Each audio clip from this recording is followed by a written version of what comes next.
Hello, welcome to the highlights from our recent trip. We decided that since neither one of us had been to Idaho, we wanted to drive through and see as much of it as possible to see what was there. Then we received an email from our very favorite campground located in Dubois, Wyoming, stating that they were offering discounted monthly rates. We couldn't decide whether to go with a tour of Idaho or a month in Wyoming, so we decided to do both. Our trip started in Nebraska, and to complete the map of our entire route, we'll also need Montana. Here's our route that we drove when we were towing the fifth wheel. Here are all the places we stayed overnight. And last, here's the day trips we took. Now if you're curious about the total miles, well, I'm going to make you wait until the end of the video to see that. Frankly, Paul and I were both completely shocked at the number. Here are the places we stopped, along with something notable about each stop.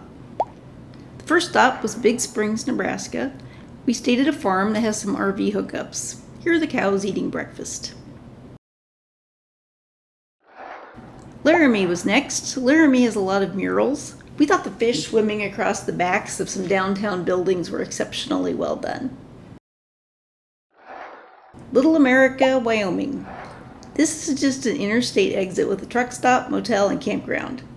They advertised cheap ice cream cones to lure you into the truck stop. It worked for us. Bear Lake State Park, Idaho. Bear Lake State Park is just beautiful. The sites are along a beautiful turquoise lake with snow-capped mountains on the other side. Declo, Idaho. When we stayed in Declo, we drove to City of Rocks National Monument. Caldwell, Idaho, which is just west of Boise. The highlight of this stop was the Warhawk Air Museum. They took a picture of us with an airplane that was flown in the movies Pearl Harbor and Valkyrie. McCall, Idaho. We stayed at Ponderosa State Park. This was another beautiful state park with a big lake. The campsites were nestled into a pine forest. We loved it. Orofino, Idaho. Dworshak Dam and Reservoir is just a few miles from Orofino, and we found out that Dworshak Dam is the third tallest dam in the United States. Coeur D'Alene, Idaho. We had an opportunity to watch a moose for a long time. No one else noticed it, so it wasn't like the wildlife traffic jams at Yellowstone. It was just us quietly watching the moose eat its dinner. Deer Lodge, Montana. This was another quick overnight where we just stayed at the county fairgrounds. We were the only ones there, and it was very peaceful and quiet. Henry's Lake State Park, Idaho. Henry's Lake State Park is just stunning. It's only 15 miles from Yellowstone, but it's a worthy destination in its own. Dubois, Wyoming. We stayed at Solitude RV Park, which is one of our very favorite places to stay. The sites are spaced far apart and there are hiking trails right next door. Now, back to the topic of the total trip mileage for both vehicles. For the most part, we only drove the truck when we were towing the camper. The truck ended up with 3,539 miles. I'm a little traumatized about the Jeep total. We just bought it and it had less than 1,000 miles on the odometer when we left.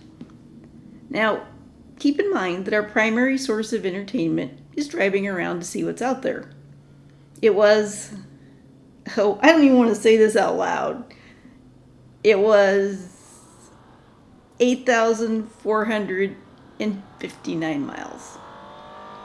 If you want to know how I feel about that, let's look at the pain scale they use when you visit the emergency room. I think this registers about an 8. It's only the second brand new vehicle I've ever had.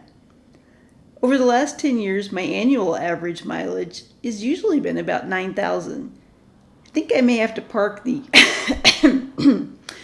new Jeep for a few months and drive the old one now. That was just an overview of our route. We have so many stories to tell and adventures to share from this trip. You'll see those in upcoming videos. Paul's got the tools, yeah, he's the jack of trades. Wendy's grabbing snapshots in the golden rays. The engine's purring like a rock and roll song. They're hidden